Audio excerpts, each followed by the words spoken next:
کہ غریب لوگوں کی حالت سے عمرہ یعنی مخیر حضرات عملی طور پر باخبر ہوتے ہیں۔ شکم پروں اور فاقہ زدہ کو ایک سطح پر کھڑا کر دینے سے قوم میں مساوات کے اصول کو ترقی ہوتی ہے۔ قوائے ملکیہ میں قوت اور حیوانی خواہشوں میں کمزوری پیدا ہوتی ہے۔ خدا ترسی کی طاقت انسان کے اندر زیادہ مضبوط ہو جاتی ہے۔ دیکھیں، گرمی کا موسم ہے، سخت پیاس لگ رہی ہے، تنہا مکان میں ٹھنڈا پانی رکھا ہے مگر نہیں پینا۔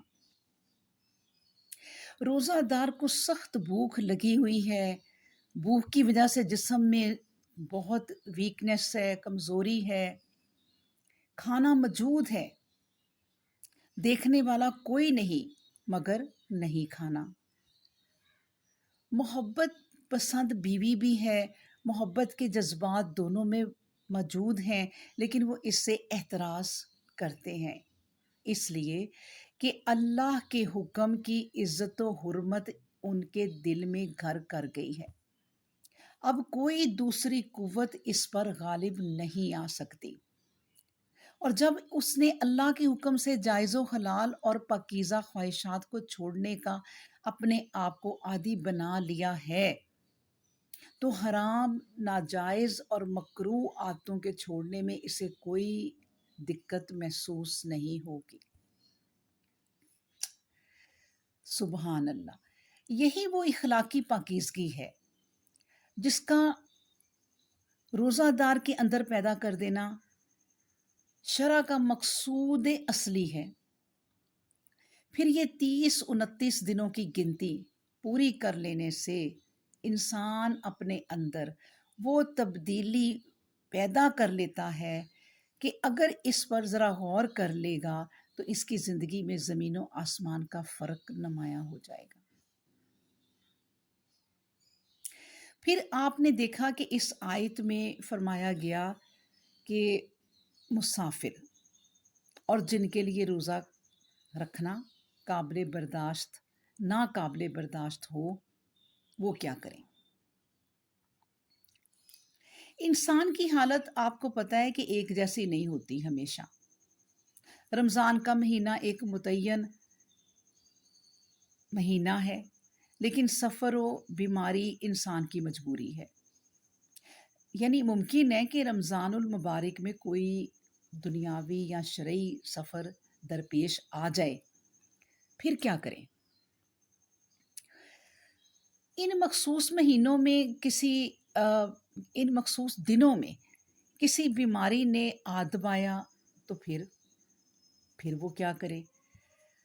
فرمایا اگر کوئی ایسی مجبوری لاحق ہو کہ سفر پر جانا پڑے اور روزہ رکھنا مشکل ہو، یا بیماری کی حالت میں دوا وغیرہ استعمال کرنا ہو، میڈیسن لینی ہو، تو دونوں صورتیں ایسی ہیں کہ ان میں روزہ افطار کیا جا سکتا ہے، اور جتنے دن سفر میں رہے یا بیمار ہو، اتنے روزے سفر کے بعد جب حضر میں ہوگا یا بیماری دور ہو جائے گی اور صحت مند ہوگا تو ان دنوں کی گنتی پوری کر لے، یعنی جتنے روزے ضائع ہوئے ہیں اتنے روزے وہ رکھ لے۔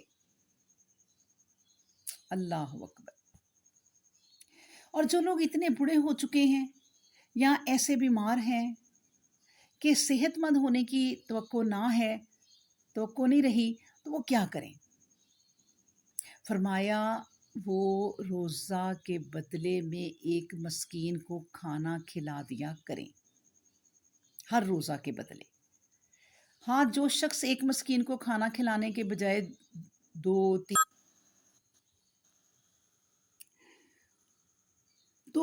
دو یا تین چار کو کھلا سکے تو یہ اس کی مرضی پر منحصر ہے، اور نیکی کا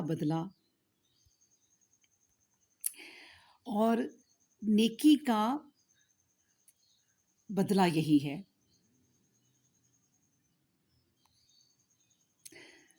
اور نیکی کا کام جتنا بھی کیا جا سکے وہ کر ہی لینا چاہیے۔ اور ویسے بھی ہاتھ کا دیا کبھی ضائع نہیں ہوتا جب تک دینے والا خود اس کو ضائع نہ کر دے۔ تاہم اگر کچھ بھی برداشت ہے تو روزہ رکھ لینا چاہیے۔ یہ آخر میں اللہ تبارک و تعالیٰ نے اس بات پر زور دے دیا، یعنی وَأَن تَصُومُوا خَيْرٌ لَكُمْ إِن كُنتُمْ تَعْلَمُونَ، یعنی اگر تم سمجھ بوجھ رکھتے ہو تو سمجھ لو کہ روزہ رکھنا تمہارے لیے بہتر ہے۔ اللہ اکبر۔ تو اس لیے خصوصاً انجام اس کا بخیر ہوگا، لیکن اس آیت کی وسعت نے ساری دشواریاں اور تنگیوں کو یک قلم دور کر دیا، اور مسافروں، بیماروں، دودھ پلانے والیوں اور حاملہ عورتوں کے لیے سہولت پیدا کر دی، اور جدید دور میں جو نئی نئی بیماریاں اور صورتیں پیدا ہو رہی ہیں سب کا ازالہ کر دیا۔ اس آیت کی وسعت کو مٹانے کے لیے جو راہیں اختیار کی گئیں وہ سب کی سب اختراعی اور مصنوعی ہیں۔ روزہ کا حکم جاری کرتے ہی اختصار کے ساتھ ساری چیزوں کا مختصراً اشارہ کر دیا گیا اور پھر ان کی تفصیل کرنا شروع کر دی۔ اللہ اکبر۔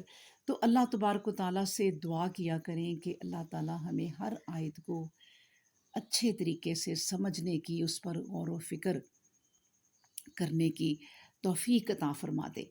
آمین۔